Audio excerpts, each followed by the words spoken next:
नमस्कार, मैं रविंद्र कुमार, ना किसी का दुश्मन ना किसी का यार। अभी अभी हम हनुमान वर्मा जी के घर पे पहुंचे हैं। क्या कारण रहा कि आप सत्ता को छोड़ करके विपक्ष में आकर के बैठे हैं? ऐसा है रविंदर जी, आदमी पॉलिटिक्स में इसलिए रहता है कि राज आ जा, और राज आने के बाद लोगों के काम शुरू हो जा। लेकिन ये भारतीय जनता पार्टी की सरकार इतनी निकम्मी और निठल्ली सरकार है जिसने हर वर्ग को दुखी कर दिया। चाहे मैं स्कूल की बात करूं तो इन्होंने स्कूल बंद कर दिए। हम तो खैरमपुर में गए धरने पे, मैं सांसद दीपेंद्र जी के साथ गया, वहाँ बच्चियाँ रो रही थी। आज तक आंदोलन बहुत देखे हैं, चाहे किसान आंदोलन की बात करें और बहुत आंदोलन, व्यापारी आंदोलन की बात करें, लेकिन आज तक कभी ऐसा आंदोलन नहीं देखा कि बच्चे अध्यापकों के लिए स्कूल के सामने बैठ जा। जो शिक्षा नीति इनकी इतनी गंदी, वहाँ बच्चियाँ रो रही थी। और जो प्रेजेंट में उनका एमएलए था कुलदीप बिश्नोई, उसके लिए गुहार लगा रही थी कि कुलदीप जी आप हमारे पास आ जाओ और हमारे स्कूल खुलवा दो। 126 बच्चे और 2 अध्यापक, इन्होंने शिक्षा नीति इतनी बिगाड़ दी।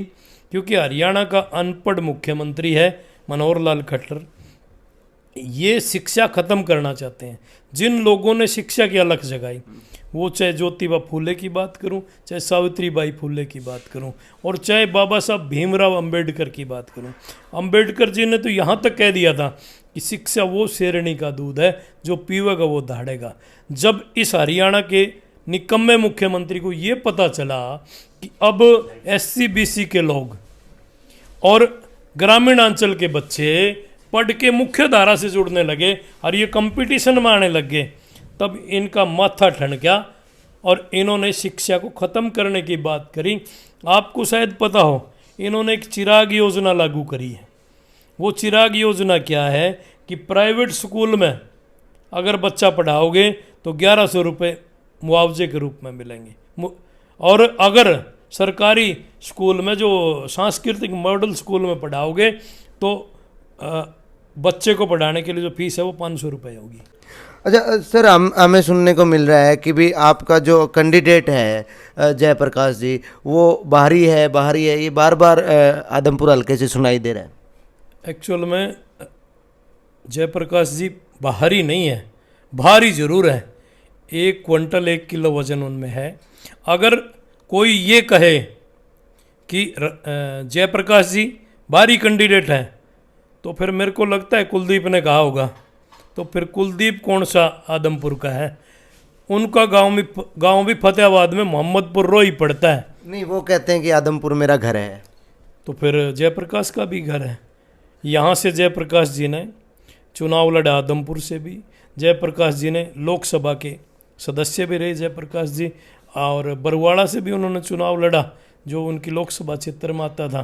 तो यही मामला कुलदीप का है, तो घर तो जयप्रकाश का भी है। आपने भारतीय जनता पार्टी छोड़ी और कांग्रेस ज्वाइन की, आते ही आपको प्रदेश प्रवक्ता का पद मिल गया। इसके पीछे क्या कोई सेटिंग रही है या क्या मान सकते हैं? सेटिंग का कोई मामला नहीं है कांग्रेस में। सेटिंग तो सारी भारतीय जनता पार्टी करती है, उसको सेटिंग करनी आती है। यहाँ सेटिंग नहीं, यहाँ तो मुद्दे आधारित राजनीति होती है।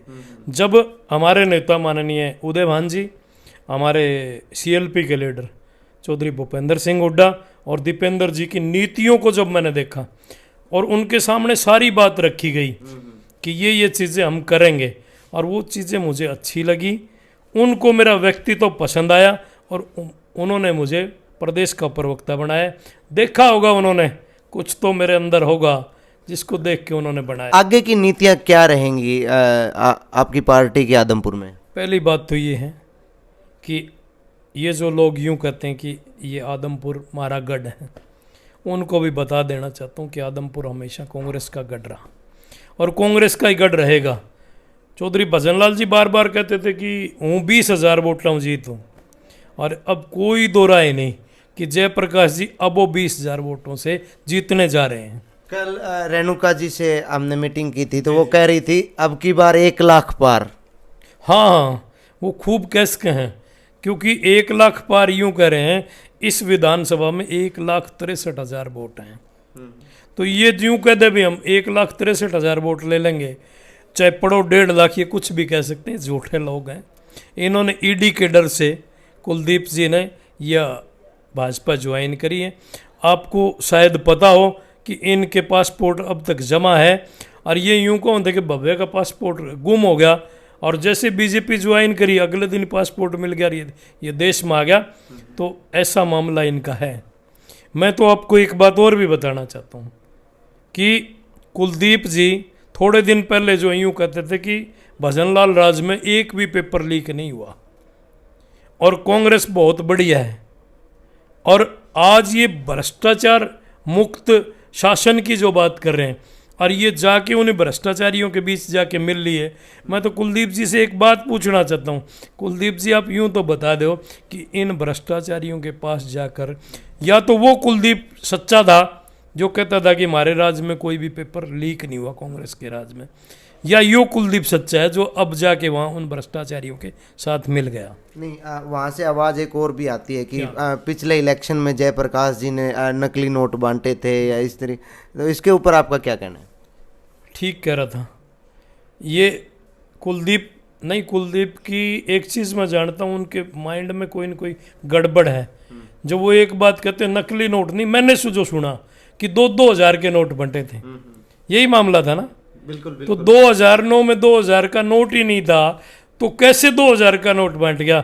आपने परसों हमने जैसे उद्घाटन करा आदमपुर में दफ्तर का, जयप्रकाश जी सामने बोल रहे थे कि मैंने अगर ऐसा कुछ करा है, कोई मेरे में 1 रुपया मांग रहा हो तो वो आ जाए ना।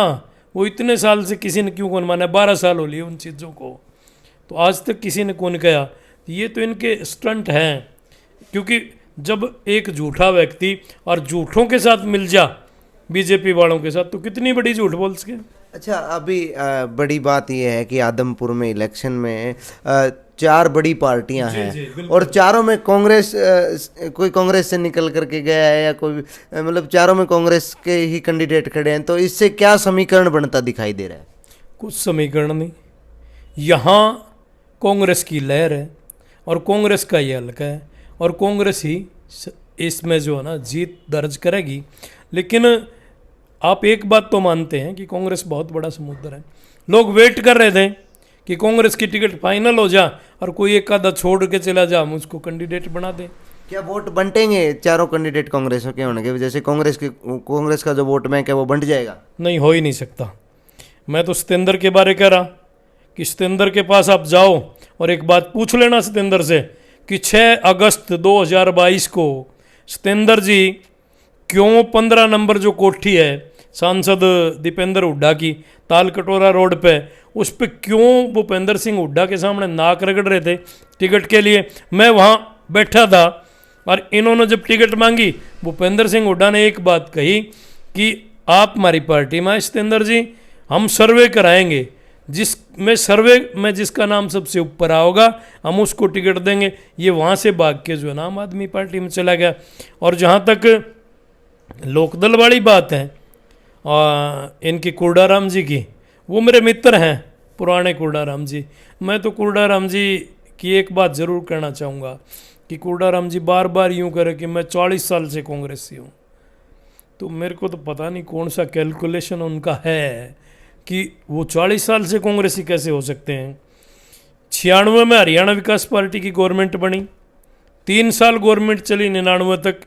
उसके बाद 2000 में जो है ना चुनाव हुआ, 2000 के चुनाव में इन्होंने आदमपुर से चुनाव लड़ा, और 2004 में हरियाणा विकास पार्टी का विलय हुआ कांग्रेस में। 2004 को अगर 40 साल हो गए, फिर तो मान लेंगे कि कुर्डाराम जी को 40 साल हो गए कांग्रेसी हुए हुए, तो बहुत बड़ी बात है। 2004 से 22 में 18 साल हुए हैं, और 18 को 40 कैसे आंक लिया? ये तो कांग्रेस का गढ़ है, हमेशा कांग्रेस का गढ़ रहेगा। हमारा प्रत्याशी जयप्रकाश जी अबो 30,000 वोटों से जीतने जा रहा है। SC और BC के लोग जिस तरीके से कांग्रेस के साथ जुड़ रहे हैं, यही लोग कांग्रेस से मुड़ गए थे उस बार, बीजेपी में चले गए तब इनका राज आ गया था, और बाकी तो थे ही रही SC BC जो है ना, अब जुड़ना शुरू हो गया। उसका एक परिणाम आपने खैरमपुर में देख लिया हो, जिनकी फूंक से घास जड़ा करता इस आदमपुर में चौधरी भजनलाल और कुलदीप बिश्नोई की फूंक से आज उनको काले झंडे दिखाए जा, और कुलदीप हकदार भी है काले झंडों का। चौधरी भजनलाल जी बहुत बड़े आदमी होते थे, हर वर्ग की बात करते थे, हर वर्ग को साथ लेके चलते थे। ऐसी कौन सी आफत आ गई थी कि भूपेंद्र सिंह हुड्डा को सीएम बना दिया, चौधरी भजनलाल जी को उस वक्त गवर्नर बना रहे थे, इसको कुलदीप जी को केंद्रीय मंत्री बनाओ थे, इसके भाई को डिप्टी सीएम बना दिया। तो क्यों ये जो है ना सोनिया गांधी को गालियाँ निकाला करते थे, क्यों इन्होंने कांग्रेस छोड़ दी? भजनलाल जी को तो बेचारे को यहाँ तक पता नहीं था कि इसने अजका बना ली, वो तो कभी कांग्रेस छोड़ना ही नहीं चाहते थे। अगर आपकी गवर्नमेंट आगे आती है तो आगे की क्या योजनाएं रहेंगी सर आपकी? एक चीज़ तो क्लियर है कि आदमपुर का चुनाव हम जीतेंगे, कांग्रेस जीतेगी, और कांग्रेस जीतने के बाद जो 1.5 साल पड़ा है उसके 6 महीने में ये सरकार गिर जा, और 2024 में जैसे ही हमारी सरकार आएगी, चौधरी भूपेंद्र सिंह हुड्डा जी इस प्रदेश के मुख्यमंत्री बनेंगे। पहली योजना, पहली कलम से जो काम भूपेंद्र सिंह हुड्डा करेंगे, एक तो 6,000 रुपये बुढ़ा पेंशन करेंगे। इलेक्शन से पहले सभी पार्टियां बड़े दावे करती हैं, पिछली बार भी बीजेपी ने भी बड़े बड़े दावे किए थे और अभी तक पूरे होते नहीं दिखाई दे रहे हैं। तो इसके पीछे क्या चुनावी स्टंट है या आपकी नीतियां स्पष्ट हैं? हमने तो पहले करा, ये तो बीजेपी झूठ का पुलिंदा है। मैंने तो एक चीज़ कही थी कि इन्होंने संत कबीर के नाम से कबीर कुटीर नाम लिख दिया उसका, सीएम हाउस का, मुख्यमंत्री आवास का, और वहाँ बैठ के शिक्षा की गलत नीतियाँ बनाए, व्यापारियों के लिए गलत नीतियाँ बनाए, किसानों के लिए गलत नीतियाँ बनाए, सारी गलत नीतियाँ बैठ के और उस कबीर कुटीर में बना रहे हैं। इसका मतलब ये झूठे लोग हैं, इन्हें ऐसा नामकरण नहीं करना चाहिए था। दूसरा मैं ये कह रहा कि 6,000 रुपये हम बुढ़ा पेंशन बनाएंगे, 4,90,000 जो पेंशनें कटी है वो दोबारा बहाल करेंगे।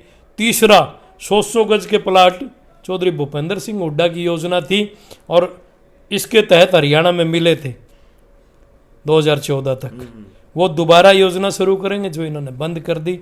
एससी और बीसी के बच्चे और वीपीएल बच्चे जो हैं जिनके वजीफे बंद कर दिए, वो सारे वजीफे पुनः चालू करेंगे, क्योंकि नरवलगढ़ वो ही जाओ जिसने जान की बाण हो। भूपेंद्र सिंह हुड्डा ने पहले करा था और वही करेंगे। हम किसान भाइयों को भी एक बात कहना चाहते हैं कि जब भूपेंद्र सिंह हुड्डा हरियाणा के मुख्यमंत्री 2024 में बनेंगे, पहली कलम से किसानों की एमएसपी लागू करेंगे, पहली कलम से व्यापारियों को बढ़िया सिस्टम करने का काम करेंगे, पहली कलम से जो क्रीमी लेयर रूपी फंडा इस हरियाणा के मुख्यमंत्री केंद्र से अलग करा है, जिसमें 6 लाख क्राइटेरिया कर दिया, हम उसको बढ़ा के 10 लाख करेंगे। केंद्र की तर्ज पे 3rd और 4th क्लास की सैलरी प्लस कृषि इनकम इसमें इंक्लूड नहीं होगी, और हम इस 8 लाख की सीमा को बढ़ाकर 10 लाख करना का काम करेंगे। अगला, बैकवर्ड के लिए जो 27% रिजर्वेशन है, जो 1 और 2 में आज तक 15% है, ये 15 करने का काम भी 10 से 15 2014 मेरे पास नोटिफिकेशन पड़ा है, 2014 में भूपेंद्र सिंह हुड्डा ने 10 से 15 करा था। तो अब भूपेंद्र सिंह हुड्डा ही जैसे आएंगे पहली कलम से इसको 27% करने का काम भी भूपेंद्र सिंह हुड्डा करेंगे। और अगली एक योजना मैं आपको बता रहा हूँ कि 300 यूनिट तक बिजली का बिल हम माफ़ करेंगे, 300 यूनिट तक किसी के घर बिजली का बिल नहीं आएगा। ये हमारी योजनाएं हैं जो हम लागू करेंगे। अच्छा, आम आदमी पार्टी की तर्ज में बिजली बिल माफ़ किए जाएंगे? नहीं, आम आदमी नहीं, ऐसा कोई मामला नहीं। आपको अगर याद हो तो बिजली के बिल 1600 करोड़ के अगर किसी ने माफ़ करे, उसका नाम चौधरी भूपेंद्र सिंह हुड्डा है। ये तो कल आया है केजरीवाल, आपने देख लिया होगा, इनका एक मुख्यमंत्री पंजाब वाला, जिसने वहाँ जर्मनी में जाके हमारी बेइज्जती करा दी पूरे देश की, दारू पी के जो है ना उसमें बैठा था, इसको नीचे उतार दिया फ्लाइट से। ये तो वो लोग हैं नशे का व्यापार करते हैं।